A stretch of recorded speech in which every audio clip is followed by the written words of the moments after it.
uma pergunta. As medicações à base de CBD, elas possuem alguma porcentagem de THC? Como é que é isso? Legal. Quando a gente vai produzir um produto a partir de uma planta, como é que a gente faz isso? E CBD e THC vem da planta Cannabis sativa. Podem vir das outras, mas normalmente a Cannabis sativa. Você tem algumas formas de fazer isso. Uma forma é você pegar o CBD e isolar ele do restante das outras substâncias. É o que é chamado de CBD isolado e purificado. É só CBD. Zero THC, zero outros canabinoides, zero terpenos, zero flavonoides. É só CBD. Isto é chamado de um fitofármaco, ou seja, um produto originado na planta, mas que se transforma num remédio purificado isolado. Esse é o chamado CBD isolado. A outra forma é uma forma que você pega o extrato integral da planta, que vai ter o CBD, vai ter o THC, vai ter todos os outros canabinoides, vai ter terpenos e flavonoides. Esse é o chamado extrato integral ou full spectrum.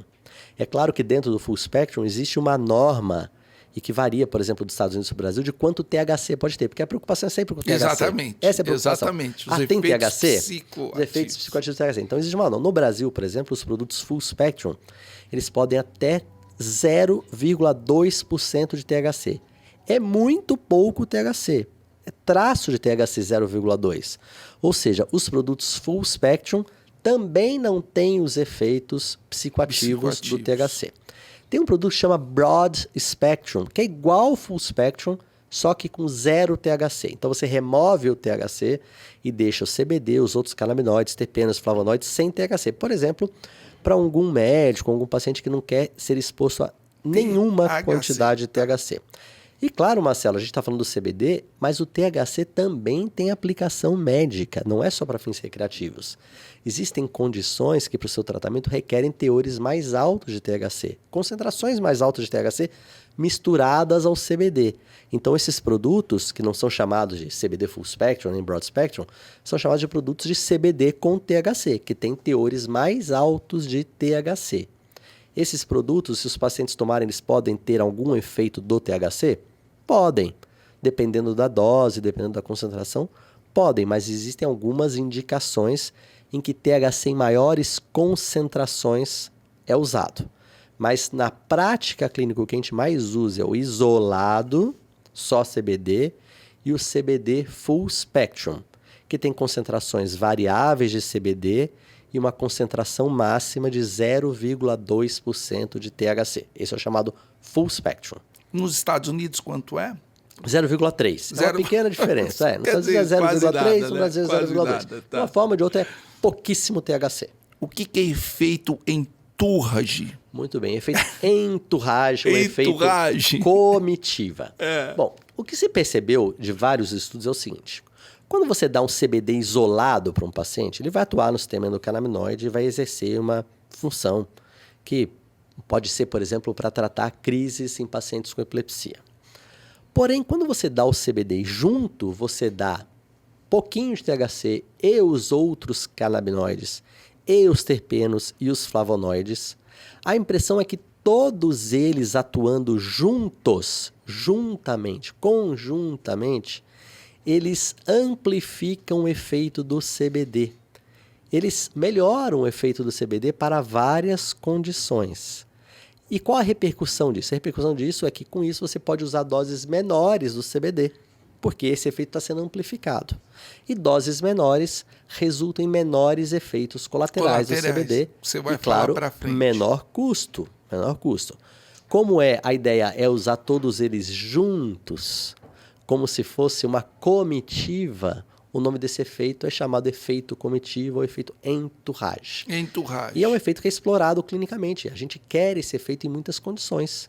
Para isso, a gente tem que usar o CBD Full Spectrum, não o CBD isolado. Porque o CBD isolado não tem efeito entourage, porque, como o nome já diz, é CBD isolado. Existe alguma contraindicação? Existe contraindicação. As contraindicações mais claras são pessoas que têm uma hipersensibilidade aos canabinoides. Sim. É claro que isso a gente sabe uma vez que a pessoa use. Né? Alérgico. Alergia é uma coisa extremamente rara. não é preocupação. Mas tem pessoas, por exemplo, que... Estou falando do THC, principalmente, que com doses pequenas do THC tem efeitos colaterais de agitação, de inquietude, às vezes de alucinação. Então, esse é o principal efeito. O CBD, ele não tem uma contraindicação absoluta, mas ele tem efeitos colaterais, que, claro, dependem da dose. Então, se você usa doses altas, você pode ter efeitos colaterais, como enjoo, náusea, vômito, pode ter sonolência por causa do CBD, pode ter alteração de metabolização no fígado, pode mudar as enzimas hepáticas, tudo dependente da dose. É até interessante, Marcelo, quando a gente fala com os pacientes de CBD, toda vez, para quem não conhece o assunto, o que vem à mente primeiro são os efeitos da maconha, os efeitos do THC. Sim. Então o paciente fala, nossa, eu vou tomar CBD, isso vai me dar fome? Porque a gente pensa que maconha vai causar fome. E eu explico, não, pelo contrário, o CBD não dá fome. Na verdade, às vezes o CBD tira um pouco a fome. Ele tira um pouco a fome, em geral, para a maioria das pessoas. Pode até dar um pouquinho de enjoo, ele tira a fome. Na maioria das vezes isso não é significativo, mas veja, se você dá CBD para uma criança e a criança começa a comer menos, a gente sabe como é mãe com criança que está comendo mal. É um problema. É um problema. Se a criança para de comer ou come menos, é um problema. Então é um efeito colateral que às vezes incomoda. Então tem efeito colateral. Contraindicação, existe uma contraindicação para o uso do THC naquelas pessoas que têm uma história sabida de hipersensibilidade ao THC. E muito se discute se pessoas que, enfim, já têm um quadro psiquiátrico de base, por exemplo, uma pessoa que já teve alucinação, que tem um risco aumentado de ter psicose, alucinação, você expor essas pessoas ao THC pode ser um problema. Então a gente tem que pesar muito bem isso na hora de indicar. Mas, por exemplo, normalmente você não vai expor muito, porque é traços de THC que nós temos lá naquela medicação combinada que você falou, Exatamente. né? Muito pouco THC. Muito pouco THC, ou seja, para essas pessoas você acaba nem indicando essa combinação, Exato. você indica mais o CDB puro. Se existir essa preocupação, você usa o CBD isolado, o CBD broad spectrum, sem THC, você acaba preferindo. Mas para as outras pessoas, a gente não vê uma contraindicação absoluta. Normalmente você, antes de entrar aqui nas aplicações clínicas, você começa com uma forma isolada de CBD e depois você passa para combinação, se você não tem um efeito satisfatório com CBD, para fazer esse efeito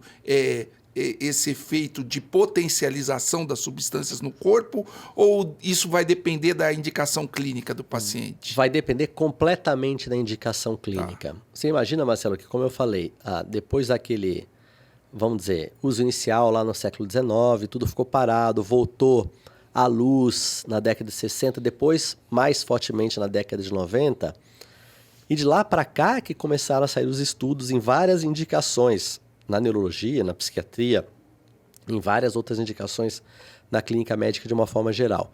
E a gente foi aprendendo com o tempo que para algumas indicações é melhor usar o CBD isolado, para outras é necessário usar o CBD full spectrum. Então a escolha de um e de outro vai depender fundamentalmente do que você está querendo, da indicação que você está tratando. Já existe guideline?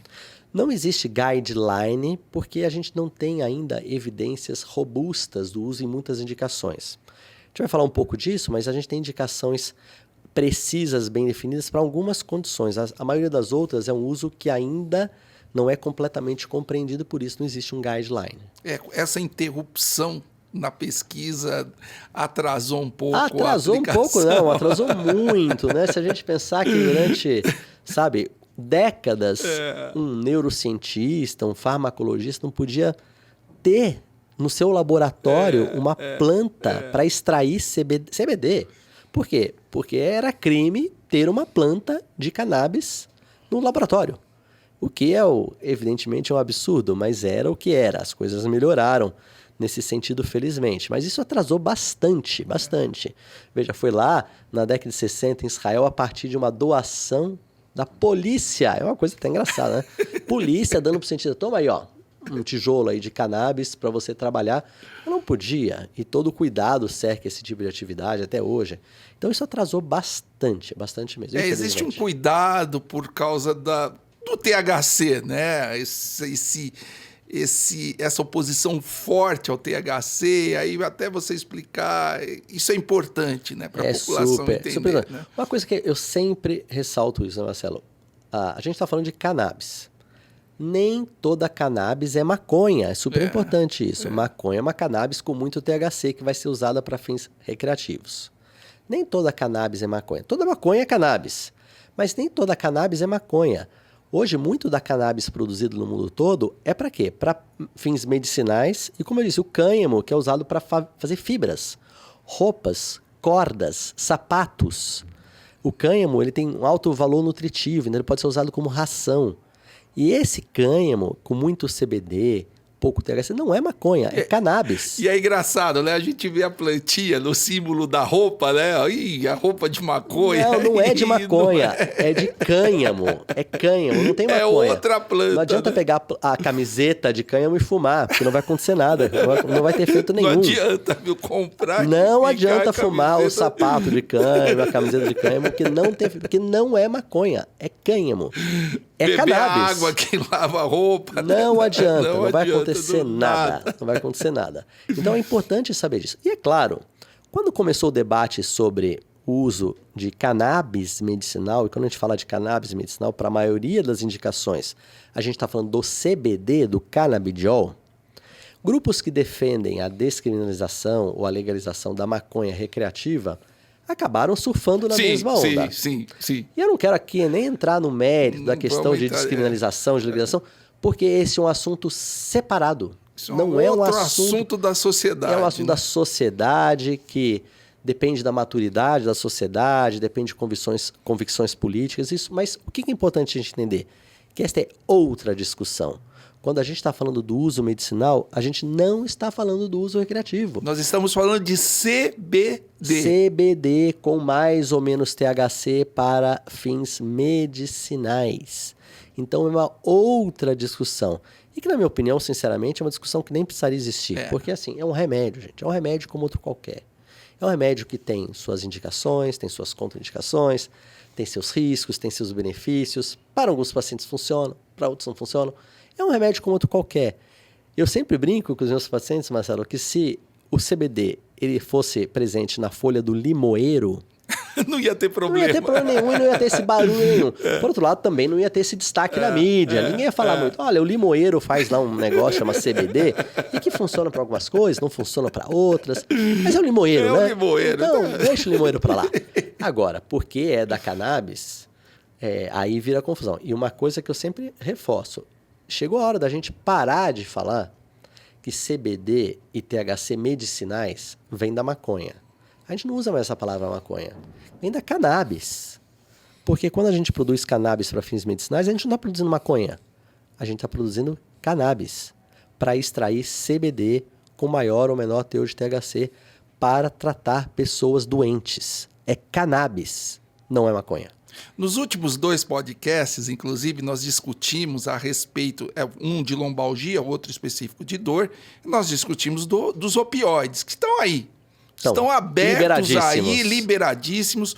Os Estados Unidos vivem um problemaço por causa de opioide, né? Dependência de opioide, que é usado para analgesia. Inclusive, a cannabis que vem da planta, ela pode ter a mesma aplicação dos opioides com muito menos efeito colateral, né? Quer dizer, há muito preconceito nessa discussão, né? Muito preconceito. E a gente sabe que preconceito sempre tem a mesma origem. Ignorância. A pessoa que é preconceituosa é porque ela ignora um assunto. E quando eu falo ignorância, não é no sentido pejorativo, é no sentido de a pessoa ignora, ela não conhece um assunto, portanto, ela tem opiniões pré-formadas, pré-concebidas, tem um preconceito. Então, a pessoa que fala assim, CBD é maconha. Não. Então, vamos conhecer o que é CBD, vamos conhecer para que serve, vamos conhecer como é feito.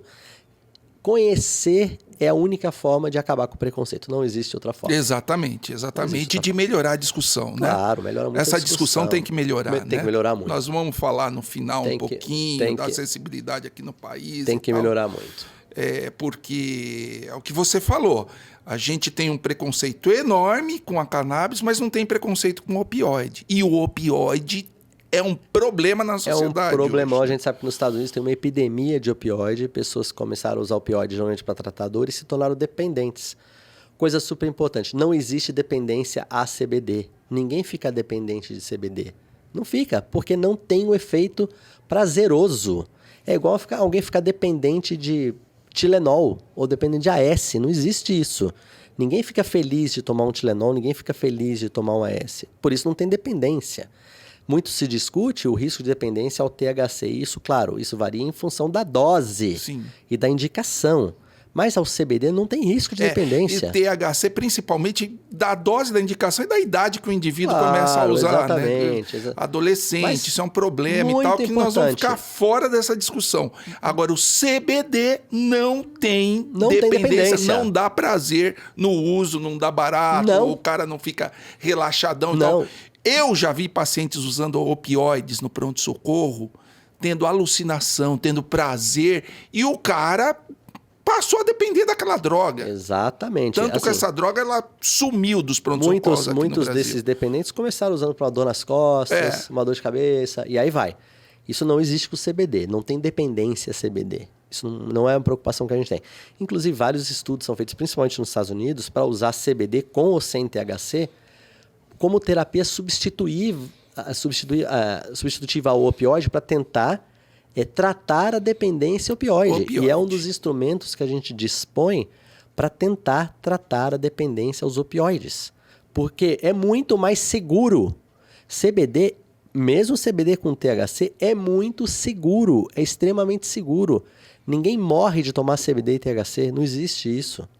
Uma brincadeira que a gente faz, a única forma do CBD matar você é se o caminhão que estiver levando CBD para a farmácia te atropelar. Só se acontecer isso. De outra forma, não vai acontecer. É muito seguro.